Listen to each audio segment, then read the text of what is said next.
年前，澳大利亚的街头几乎看不到中国车的影子。那时，澳洲人对汽车的印象还停留在丰田海拉克斯、福特 Ranger、马自达 CX-5、现代 i30这些日韩美品牌上。中国车更多被视作实验品，存在感微乎其微。而在2025年，这一切发生了惊人转变。澳大利亚市场正在见证中国车的全面崛起，销量突破11.8万辆，市场份额接近19%，已经成为澳洲车市绕不开的力量。无论是家庭轿车 SUV 还是电动车皮卡，中国品牌正在逐渐融入澳洲人的日常生活。2025年上半年，澳大利亚新车销量约62万辆，较去年同期略有下滑，但在整体市场收缩的背景下，中国品牌却实现了逆势增长。根据官方数据，中国品牌上半年总销量超过11.8万辆，占据约19%的市场份额。换句话说，在澳洲街头，每卖出5辆新车就有1辆来自中国，这在10年前几乎不可想象。在澳洲车市整体品牌销量排名前20的榜单中，中国品牌的表现相当突出。长城销量25189辆，同比增长17%，排名第7。比亚迪销量23355辆，同比增长144.6%，排名第8。名爵销量21674辆，同比下降11.9%，排名第10。奇瑞销量14123辆，同比增长228.8%，排名第14。上汽大通销量7340辆，同比下降16.6%，排名第18。这一排名意味着中国品牌不仅仅是打酱油，而是已经在澳洲主流榜单中占据5个席位，尤其是长城和比亚迪，甚至超越了部分欧美大牌。澳洲消费者对价格非常敏感，过去丰田和马自达能长期热销，很大程度上是因为它们稳定耐用又相对便宜，而中国车的到来打破了这一格局。比亚迪海豚起售价不到4万澳元，是市场上最亲民的纯电动车之一。长城山海炮皮卡价格比丰田海拉克斯和福特 Ranger 低2成。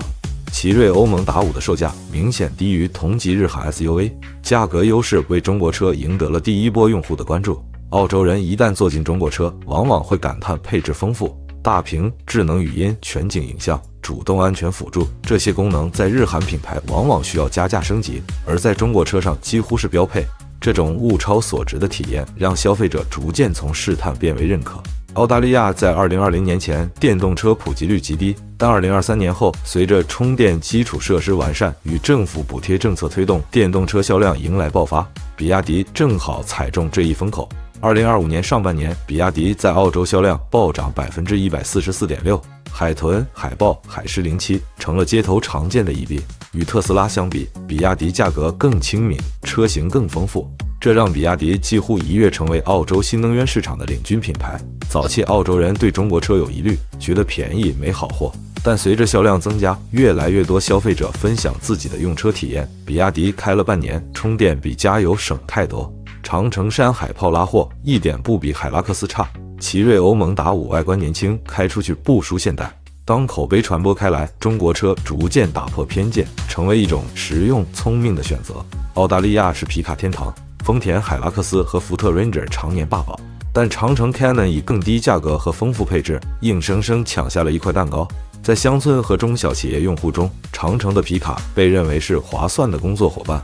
澳洲家庭喜欢大空间 SUV， 奇瑞瑞虎7 Pro 和瑞虎8 Pro 以不当日韩车的价格提供更大车身和更多配置。哈弗 H6 则成为中型 SUV 市场的常见身影。SUV 正是中国车快速扩张的桥头堡，电动车领域，中国车更是势如破竹。比亚迪海豚成了年轻人和家庭的第一辆电动车。MG4 在入门纯电市场也有一定号召力。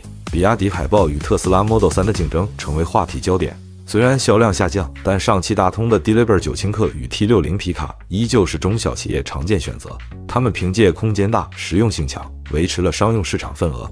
尽管成绩亮眼，中国车在澳大利亚依然面临挑战。很多消费者依然认为中国车新不稳，相比丰田和马自达，信赖度还不够。